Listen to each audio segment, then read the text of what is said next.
ഏറെ നാളുകൾക്ക് ശേഷം ആ മഹത്തായ ഫിനിഷിംഗ് കണ്ട മനോഹരമായ ദിവസമായിരുന്നു ഇന്നലെ.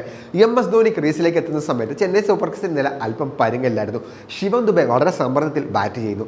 താനും കൂടി ഔട്ടായാൽ ടീമിന്റെ അവസ്ഥ ആകെ അവതാളത്തിലാകും എന്ന് MS ധോണിക്ക് മനസ്സിലാകുന്നു. അതേസമയം ശിവം ദുബെ സമ്മർദ്ദത്തിലാണ്. റൺസ് കയറുകയും വേണം.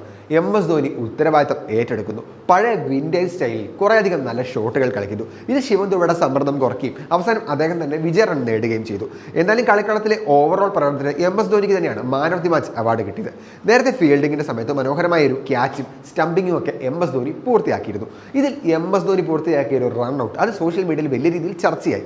അബ്ദുൾ സമദ് നോൺ സ്ട്രൈക്കർ എൻഡിലേക്ക് ഓടുന്ന സമയം MS ധോണിയുടെ മനോഹരമായ അണ്ടറാം ത്രോ അബ്ദുൾ സമദിനെ മാത്രമല്ല സ്റ്റേഡിയത്തിൽ തടിച്ചുകൂടിയ ആരാധകരെ മുഴുവൻ ഞെട്ടിച്ച് അത് സ്റ്റംപിൽ കൊള്ളുന്നു.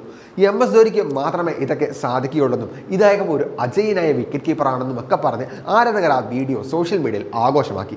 എന്തായാലും ഇതുമായി ബന്ധപ്പെട്ട് മുൻ ചെന്നൈ സൂപ്പർ കിങ്സ് താരമായ റോബിൻ ഉത്തപ്പ ഒരു കാര്യം പറഞ്ഞിരിക്കുകയാണ്. അദ്ദേഹത്തിൻ്റെ വാക്കുകൾ ചിലപ്പോൾ MS ധോണി ആരാധകർക്ക് അത്രയധികം ഇഷ്ടപ്പെട്ടെന്ന് വരില്ല. അദ്ദേഹം പറഞ്ഞത് ഇങ്ങനെയാണ്: MS ധോണിയുടെ ഇന്നലത്തെ ത്രോ സോഷ്യൽ മീഡിയയിൽ ആഘോഷിക്കുന്നത് കണ്ടു. ഞാനും ഒരു വിക്കറ്റ് കീപ്പറാണ്, അതുകൊണ്ട് തന്നെ പറയാം, അതൊരു ഭാഗ്യം കൊണ്ട് കിട്ടിയ ത്രോ മാത്രമാണ്. ചക്കിയിട്ടു മൊയലിയത്തു സമീപനം, എല്ലായ്പ്പോഴും അത് കൊള്ളണമെന്നില്ല. അതാണ് റോബിൻ ഉത്തപ്പ പറഞ്ഞ വാക്കുകൾ.